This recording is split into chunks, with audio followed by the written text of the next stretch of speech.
Welcome, Juniverse, to the very first episode of Thoughtful Waffles. Yes, you heard it right. Thoughtful Waffles. What is Thoughtful Waffles? It's I want to say it's a podcast. It's in podcast form. You can listen to it, and it's really a way for me to put my thoughts in a form where I can go back and listen to the content, see how I felt at a particular stage in my life. And I've tried doing this documentation or in a vlog form, but videotaping it, getting all the footage together, inputting it, editing it, and then just to have a complete video or a complete vlog, it's very time consuming. So, we'll try this format out. We'll just have maybe a picture on the video, and I'll just talk. We'll try. I don't know the exact format yet, but these are just things that maybe some topics. Maybe I'll have share a few conversations with people, and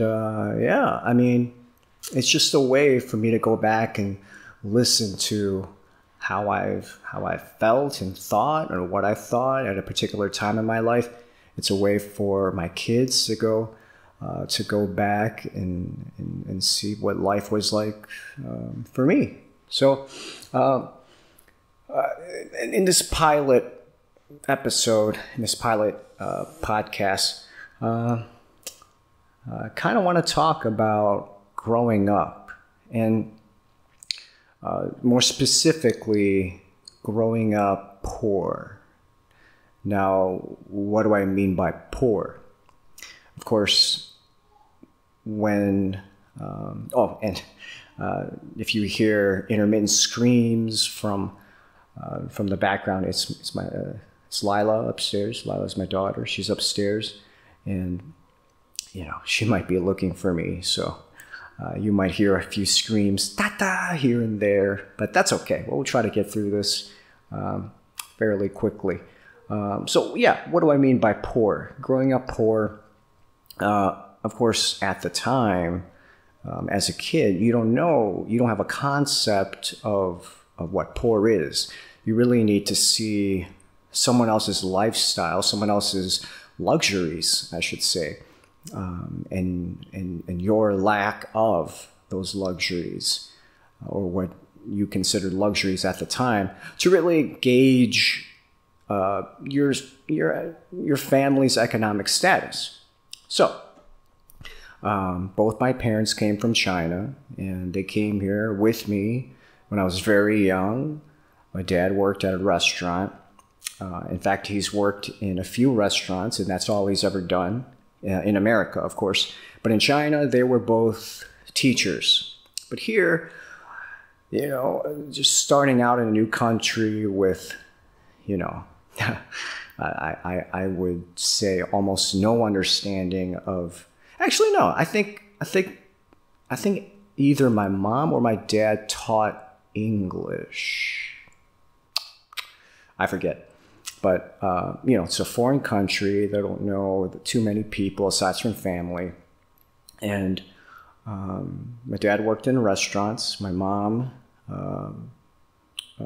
when I was between when I was born to about 3, maybe, she worked in a sewing factory. And I remember she went to school at night, at a community college, just to get some sort of degree, just to get a degree. She ended up with her associates. And, it's just going through my childhood and seeing these other kids that you hung out with, having all these things, going to seeing them have these experiences, it really made me feel like my family was less than. Now, what do I mean by that? Okay, here's an example. When I was I forget what age I was. This is all just, within an age span of maybe 3 to about maybe 7 years old. So I remember there's an instance where, what was it? The first grade. It was first grade. It was one of my, maybe not the first few days, but well into first grade. So maybe about halfway through first grade, I was using this. I was using lead pencils. We had those back then.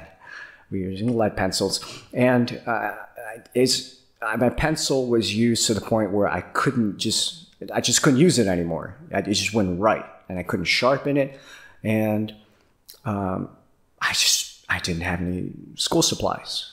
I didn't have a pencil to write with, and this was during like a spelling test.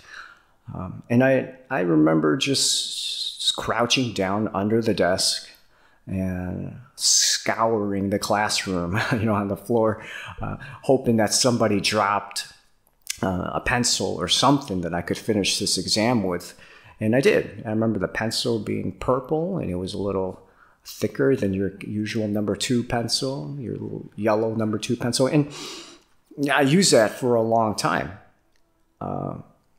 And school supplies were bought once a year at the beginning of the year. And the only other time where we received like a pencil was when we did well on our report cards, our quarterly report cards. And I remember my grandpa and grandma used to keep this a box, well, not a box, but it was like a package of 10 number 2 pencils, and they kept it hidden. And if we did well, if we got straight A's or we got good grades this quarter or that quarter, they would give us a pencil, and that would be our reward. Yeah, just a pencil. Imagine that. Yeah, and all these other kids, they had all these toys to bring for show and tell, and I didn't have anything. I didn't have, I don't remember having like a childhood favorite toy, because I grew up in a house where it was a 4 apartment building. And yeah, they don't build these houses anymore, but there were 2 apartments in the front portion of the house and 2 apartments in the back, and it was 2 floors. And there was, I think there was a bathroom in each. It was a half bath in 3 of the 4 apartments, and there was only 1 full bath in 1 of them. So my grandpa, my grandma, on my dad's side, they lived in the apartment with a full bathroom with my oldest uncle, and we all lived. All my cousins, so all my aunts and uncles, we all lived in 1 apartment building. So our family, 1 house. Our whole family of more than 20 people lived in 1 house. So I grew up with all my cousins, and we all shared things. So we all shared toys. We shared school supplies, and it's actually one of the more joyful parts of my life is during those times where you wake up and you have all these other kids to play with, or all these other cousins to play with. Yeah, so no toys for show and tell, and I remember seeing all these other classmates. They would bring, like Power Rangers Zords, and I loved Power Rangers and their morphers. They would bring to class, and I'd be so jealous. I wouldn't even know where to find these things, because my parents, they didn't have time to take us to the store. Yeah, we didn't go to stores. We didn't go shopping like all the other kids did. Yeah, they would sometimes remind us that, they wouldn't remind us, but I would ask for stuff like, let's like snacks. When I was in like second or third grade, somewhere around those years. So it's probably like 5 or 6, somewhere around those years. Spicy hot or flaming hot Cheetos was, I think it just came out, and I didn't know where to find it, but I remember a classmate brought a bag to lunch and shared a few with me, and I just fell in love with it. To this day, I love flaming hot Cheetos. And when I would get picked up from school, there was this laundromat that had a vending machine and that had chips. And, you know, every so often after school, if we found a quarter, or if we had our grandparents pick us up and we ask if they have some change, and we get a bag of chips here and there.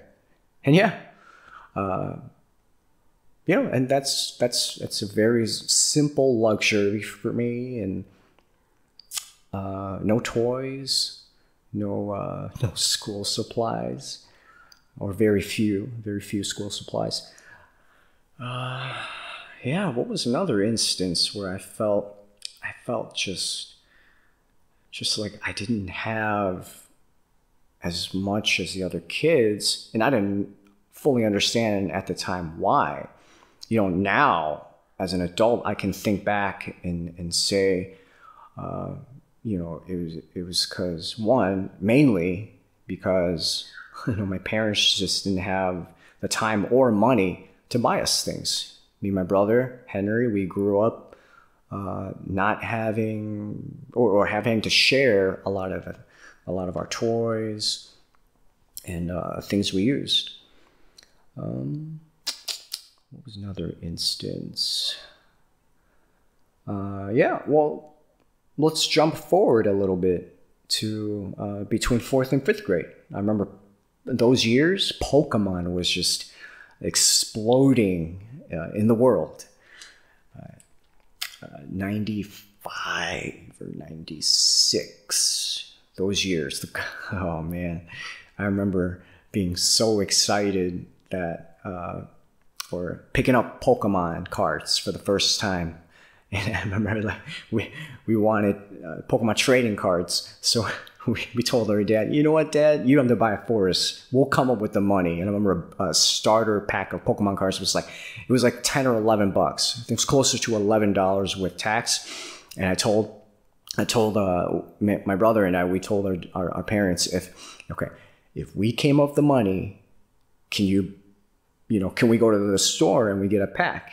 And they're like, all right, I don't know how you're gonna come up with $10 out of thin air. So they had this a jar of change in their room, and my brother and I would pick a few quarters out of it and say we found it.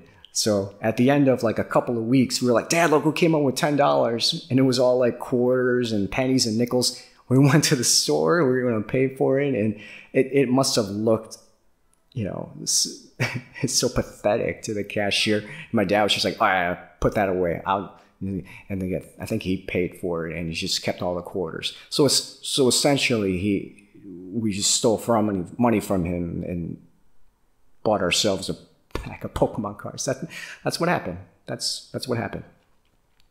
And yeah, that's another instance where I felt like, man, all these other kids, they can just buy as many packs of cards as they wanted. And back then, it was important. As a kid, you wanted to relate to your classmates. And how do you do that? You do that through having fun, playing together, toys, TV shows that you watch, talking about them.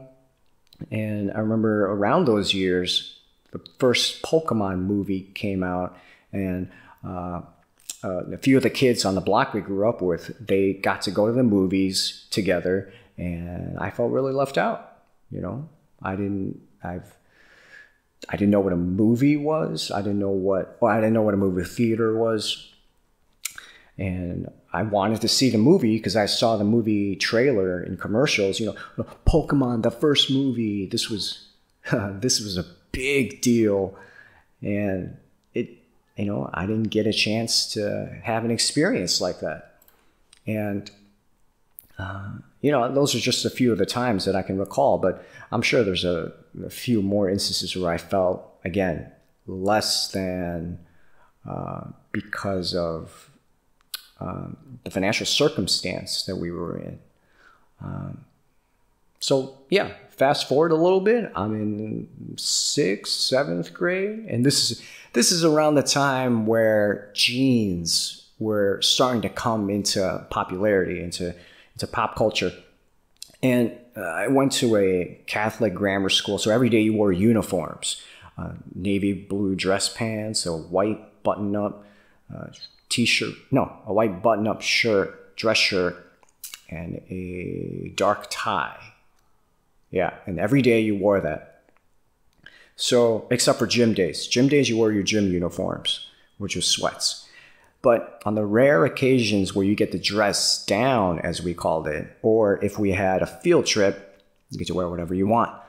And a lot of people wear jeans. I didn't have jeans. I had windbreakers, or there was a year where this was popular, where you had sweatpants or windbreaker pants, but you could turn them into shorts by unzipping below the knee, and it would just come off like a detachable sleeve, if you will, and you could turn a pair of windbreakers into shorts. I love those. So I wore those. Everyone else was wearing jeans and khakis. And I remember there was one day, one field trip in 6th grade where everybody went ice skating, where we all went ice skating, and everybody had on jeans and khakis. And my mom put me in this baby blue, robin's egg blue, like this Mickey Mouse outfit. And I went to school. I remember being made fun for it. People made fun of me for it because it was so childish. I was in 6th grade, and it wasn't cool. It wasn't cool anymore to wear sweats in the shape of, or sweats that were, Mickey Mouse. And it just got made fun of. And that was another instance where I was like, well, I mean, I don't know where to buy jeans, like I felt less than because of the things I didn't have, my lack of luxuries, or what I considered luxuries. And in high school, because going to a private grammar school kind of limited me to what really was in the outside world. And then in high school, I went to a public school. So seeing everybody from all walks of life, poor, rich, in between, it made me feel a little more belong. It gave me a better sense of belonging, because I thought, I thought like my family situation was the worst that it can get, but no. By the time I was high school, my parents were actually in a fairly good situation. So didn't feel like I was that much less than compared to some of the other families of my classmates, and I actually felt fortunate in some instances. There's an echo on my mic, so there's a bit of a delay. So I'm trying to speak and listen to myself at the same time. Okay. High school came, and I worked a few summer jobs, and it was the really first time that I had some money to myself, because before that, my only times I get to spend money was, we have Chinese New Year, where we would get rid of envelopes, and we would collect all this money from the red envelopes, and that's what we got to spend for the rest of the year. Sometimes, you know what? I remember if we got over $100, that was a good year. I remember there were a couple of years where we got like $80, $80 to $90, and I wasn't happy. So about anything above 100, I was happy. I was a happy kid for the year. So when I got some summer jobs, I felt good. Felt good making that little bit of money, minimum wage. I think it was like $6 or $6.50 at the time was minimum wage, and during those summer jobs. So really the first time I worked for money in the outside world. And that's not to say that was the first time I made money. My parents gave me money for high school, and I also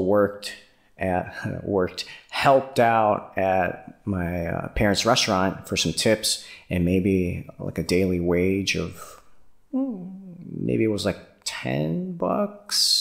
Yeah. And then maybe during the busier months it was like $50. I think that's what I remember. Yeah. So, growing up, feeling less than and not having what I perceived to be luxuries compared to these my friends, it hurt. It hurt my self-confidence, and it's not something I blame my parents for. It's not something that I wish I could go back and change, because I think growing up poor taught me to spend money in a conservative, in a humble way, in a smart way, because my parents taught me not to be wasteful, not to splurge, because I never understood. I never saw an example of splurging because they didn't have money to spend. And to this day, I'm glad I grew up poor, because I retained a lot of those habits of, sometimes when I want to buy something, when I want to splurge on something, I'll have this ingrained feeling in me, I can't afford this. I don't have the money for this. But, it's not like we're poor now. We're certainly not poor now. Having 2 kids in a house, in a car, and being able to save a good portion of money every month, I wouldn't consider myself poor. My wife works too, and we're not by any means poor. I think, she grew up, I would say, in a very similar light, where immigrant parents didn't understand the culture, didn't understand pop culture, so they were reserved in their spending. They were smart in their spending. And, those habits, I think, stayed with her also. And that's a good thing, because